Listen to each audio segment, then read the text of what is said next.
Hello everyone, welcome to my channel. Today I have an Easter tutorial for you. Easter baskets. We're gonna make a bunny ear, bunny tail. Look at that cute little pom-pom. And it has handles for easy carrying. It's completely adjustable. You can change the handles to just a single strap, no straps, little basket, little carrier things. That would be cute. You can change the fabric. I used cotton, but you can use whatever you have on hand. This is not complicated. This is not expensive. This is just making those cute Easter baskets for our cute kids. On the front of it, you can add names with vinyl, or you can add Happy Easter, anything you'd like on that. I think that would be really cute. Mine's blank, but you could add something cute to it. I just didn't have time. And in my haste of making a really cute basket and trying to get it done before my little 1-year-old woke up, I made a girl bin basket. And I don't have a girl. I only have 2 boys, a 5-year-old and a 1-year-old. So I don't know what I'm gonna do with this. I'll probably donate it to a friend or something. I think this would be really cute for Easter morning when your kids come out and you display their gifts or something. Like, that'd be cute. Like, really cute. So we're gonna get started on this and I will walk you through what I did. Welcome. Let's get started on this project. You're going to start by cutting out some fabulous chicken nugget boxes. If you have kids, you know what I'm saying. It's a perfect thickness. And your squares, some bunny ears. You can shape the bunny ears however you would like on this. You can make them longer, fatter, whatever you want. Then a circle, I ended up changing it to contrasting fabric and making it a little bit larger. And then your straps. We're going to start by sewing the first 5 squares together. You're going to pick out which one's going to be on the bottom. And you're going to sew the remainder 4 to the sides. And then you're also going to top stitch. So press the seams towards the bottom square and then top stitch the seams down. It'll just give it a cleaner, better look and help it be a little bit more stable. And then you're going to continue sewing on those sides until you have it finished and doing the top stitching. The top stitching's optional. I just liked the look of it. I highly recommend leaving a 1/2 inch seam allowance of the fabric at the bottoms and the tops of these sides, just to make it easier when you sew up the sides. You can see here that there's some excess fabric around the corners, and that'll just make it easier when you're sewing up those sides. So I like to start from top, work my way down. Take your time, make sure everything's laying flat. And then at this bottom is where it really comes in handy having that extra 1/2 inch. And it just makes for a cleaner, sharper corner. So you're gonna continue doing that on the rest of the 3 sides. Just turn on some fun music or an Audible book, whatever you wanna do. This is a great project to just tune out and just enjoy.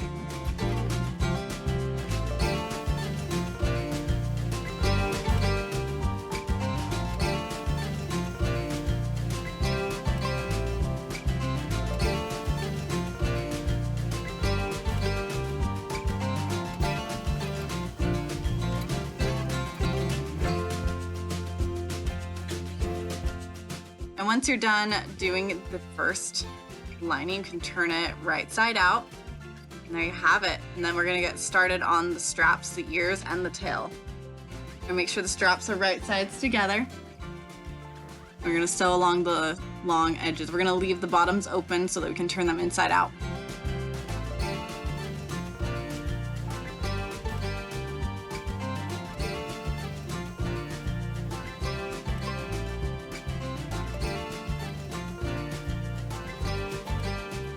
And then we're going to do the same for the bunny ears, just go around the long sides and then leave the bottom open so you can turn them right sides out.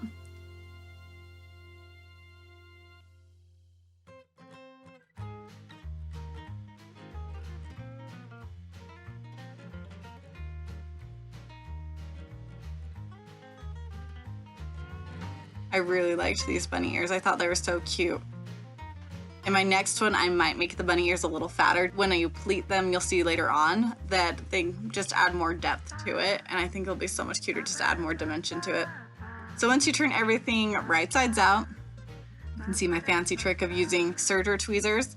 I really like using these specific types of tweezers for these kinds of projects. I just grab the edge of the strap and then push it through and then pull it out once it pokes out.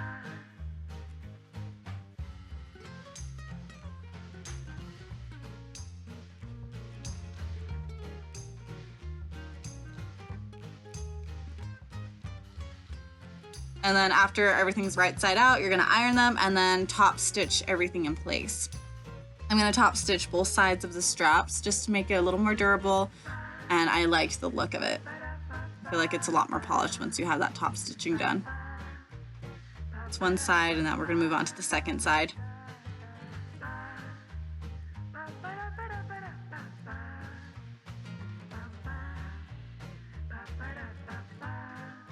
I really love the print of the blue fabric. I love the little pink roses on it. I've had this in my stash for years. I've used it for little projects here and there, and I think I used the last of it on this project, and I'm really sad about that, but I also love how it turned out, and I know part of it was the print. It just was so sweet for this. So you have both the stitching done. Now we're gonna go along the bunny ears, and don't worry about closing up the bottoms of the bunny ears or the straps because we're gonna sandwich them between the linings of the basket.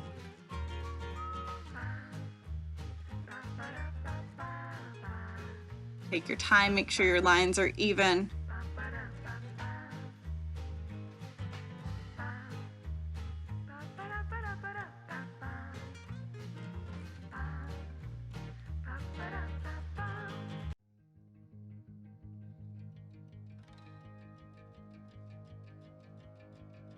Then we're going to move on to the bunny tail, and we're going to do a basting stitch, which is the longest stitch on your sewing machine, and we're not going to back stitch.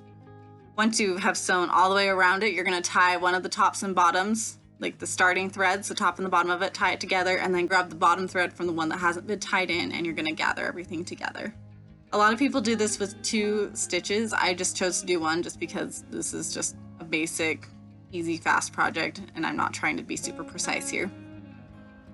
Once you have everything gathered together, then you grab something to fill it. You can use scrap fabric, you can use filling, like the cotton batting filling, or you can use paper. I've heard people use newspaper to stuff things. So if you want something lightweight and adds an extra noise sensory element to your project, go ahead and do that. We're just gonna fill it until we have the desired fluffiness or squishiness, whatever you would like for this.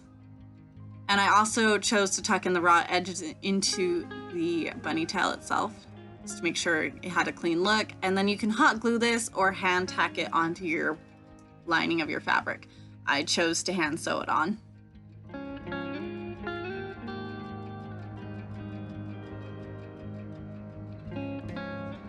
And then we're gonna do the bunny ears. I found the middle of my panel, which was 4.5 inches. The panel turned out to be 9 inches, and it was like 4.5 inches in the center, and I pinned the ears 1 inch from that, so at 5.5 and 3.5 inches. And then I began to pleat them towards the center, do a box pleat there. And you can see that adds so much more dimension and character to the basket just by doing that. And I think what I was saying, a wider ear would be so cute on this. Just give it even more dimension and character, which I love.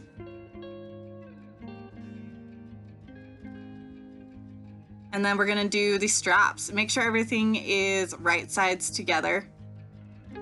And we're gonna do the straps 1 inch from the seam.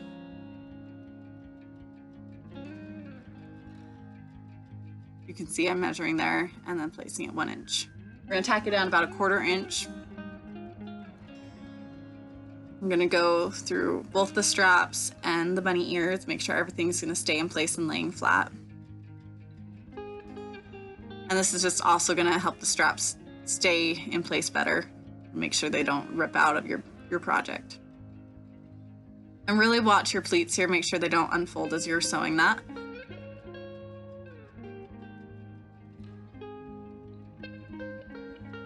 And then we're gonna get started on the last lining. Remember to leave that 1/2 inch at the top and the bottom. It'll just make sewing them up together so much easier for you. I did the top stitching on this one as well. So make sure the seams are pointing towards that bottom square and then top stitch it in place. You can see I'm pulling it there, making sure all the seam allowance is facing the same direction. And we're just gonna keep sewing these together. And then once you've completed it, once again, you're gonna sew up the sides.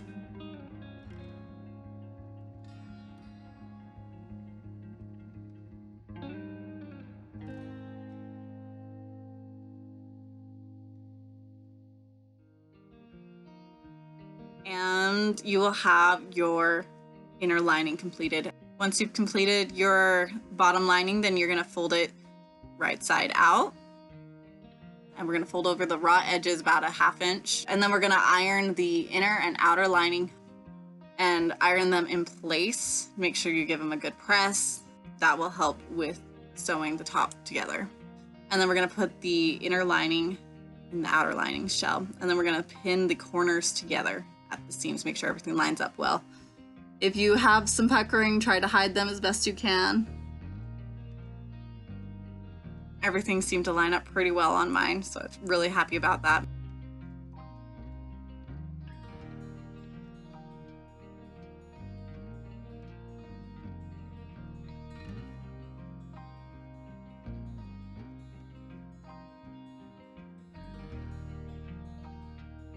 And right here, I would pause and not do what I did, which is just add the cardboard. I'd actually go through my machine and tack down about 2 inches on the bottom, like the bottom seams of the inner lining and outer lining. I tack them down, make sure you're hiding your stitches inside the seam. So stitch in the ditch on the outer shell, line it up with that. And then also on the sides, just you only need 1 or 2 inches just to keep that cardboard in place. My cardboard kept slipping towards the bottom, so I had to hand tack everything in place. So create just a little bit of a pocket for your cardboard. And then once you're done with that, then go ahead and slip your cardboard in. I cut my cardboard originally at 9 inches squared, but it was a little big and I wanted to give myself some seam allowance to sew everything down, not sew through the cardboard, so I cut it down to 8.5 inches. And then we're gonna go around and put this in our machine and sew it down. It's kind of hard to see here, but I'm just doing a top stitch about 1/4 inch from the top.